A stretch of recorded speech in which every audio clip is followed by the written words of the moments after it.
بسم اللہ الرحمن الرحیم۔ الصلاۃ والسلام علیکہ یا رسول اللہ وعلی آلکہ و صحابکہ یا حبیب اللہ۔ اللہم صلی علی محمد وآل محمد۔ اللہم صلی علی محمد وعلی آل محمد۔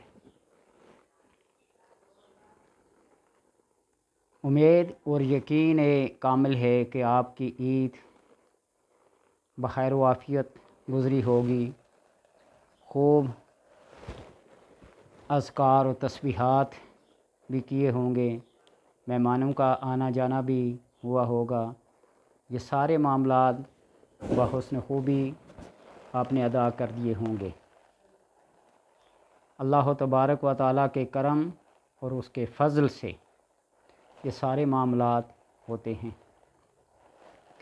بہت سارے لوگوں کے اس دوران کمنٹس، میسیج اور کالز آئی ہیں، کچھ خیریت معلوم کرنے کے لیے، کوئی طبیعت معلوم کرنے کے لیے، اور کچھ لوگوں کے اپنے مسائل، کچھ بچوں کے نظر کے حوالے سے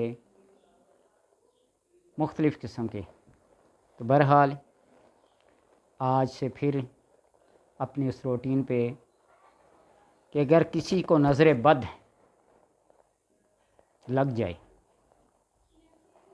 اور آپ صلی اللہ علیہ وسلم کا فرمان ہے کہ نظر کا لگنا ٹھیک ہے، کوئی چیز تقدیر پر غالب ہوتی ہے، نظر ہوتی ہے، یعنی اس کی تاثیر ہوتی ہے اور نہایت قوی ہوتی ہے، طاقتور ہوتی ہے، کہ نظر ایک قسم کا زہر ہے، اور جسا زہر کا تریاق ہوتا ہے، اس کا رقیہ ہوتا ہے، دم ہوتا ہے، درود ہوتا ہے، اس کا علاج ہوتا ہے، اسی طرح اس نظر کا بھی علاج ہے۔ نظر جنوں کی بھی لگتی ہے، انسانوں کی بھی لگتی ہے، اور جیسا کہ بچھو کے ڈنگ اور سانپ کی زبان پر رکھا گیا ہے یہ زہر،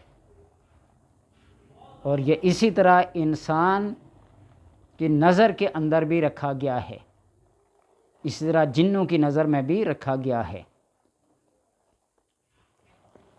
یہ صرف انسانوں پہ ہی نہیں، مال و اسباب پہ بھی، جانوروں پہ بھی، باغات پہ، کھیتی باڑی پہ، دکان پہ، کاروبار پہ، ہر جگہ پہ لگتی ہے، اور یہ ایک ایسی چیز ہے کہ اس کا اثر جادو کے اثر سے بڑھ کر ہوتا ہے۔ حدیث شریف میں آیا ہے کہ جو چیز آنکھ میں اچھی معلوم ہو تو دیکھ کر ماشاء اللہ لا قوت الا باللہ، ماشاء اللہ لا قوت الا باللہ، یہ پڑھ لینا چاہیے۔ اور یہی الفاظ، یہی آیت، یہی جملہ اگر لکھ کر اپنے مکان کی دیوار پہ لگا لو تو ہر قسم کی آفات و بلیات سے، نظر بد سے محفوظ رہے گی۔ بڑے بڑے اولیاء، فقہاء، صوفیاء نے اس آیت کو اپنے دیوار پہ لکھوایا ہوتا ہے، اور بعض لوگ ایک تختی پہ لکھوا کے تانبے کی، سلور کی، ماربل کی، جو بھی ہو، ماشاء اللہ لا قوت الا باللہ لگایا ہوتا ہے۔ ہر قسم کی آفات سے بندہ محفوظ رہ جاتا ہے۔ اور ایک بات یہ ہے کہ اگر پتہ ہو کہ جس آدمی کی نظر لگی ہو اس آدمی سے وضو کرایا جائے، اس کے ہاتھ، اس کا منہ اور اس کی شرمگاہ کو دھلوا کے اس نظر لگے ہوئے بندے پر اس پانی کا چھٹکاؤ کیا جائے تو اس کا دفیہ ہو جاتا ہے، نظر کا دفیہ ہو جاتا ہے، اور بندہ تندرست ہو جاتا ہے۔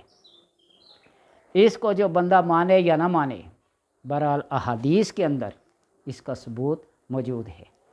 وضو کرا کے، پورا وضو کرا کے تو نظر لگے ہوئے بندے کے اوپر چھڑکاؤ کیا جائے، یا اسے غسل کیا کرایا جائے اس پانی سے، اور اس کے بعد پھر اچھے تازہ پانی سے غسل کرایا جائے، تو انشاءاللہ اس علاج سے بڑھ کر کسی اور چیز کا علاج کارگر ثابت نہیں ہوتا۔ روایت میں ہے کہ حضرت عثمان رضی اللہ تعالیٰ عنہ کی نظر ایک خوبصورت بچے پر پڑی، اور فرمایا کہ اس کی ٹھوڑی پہ، زکن پہ کالا ٹیکا لگا لو۔ اور بعض علاقوں میں یہ رواج ہے کہ ماتھے پہ یا ٹھوڑی پہ کالا کالک کا ایک ٹیکا سا لگا لیتے ہیں، ایک دائرہ سا لگا لیتے ہیں، تو نظر نہیں لگتی ہے۔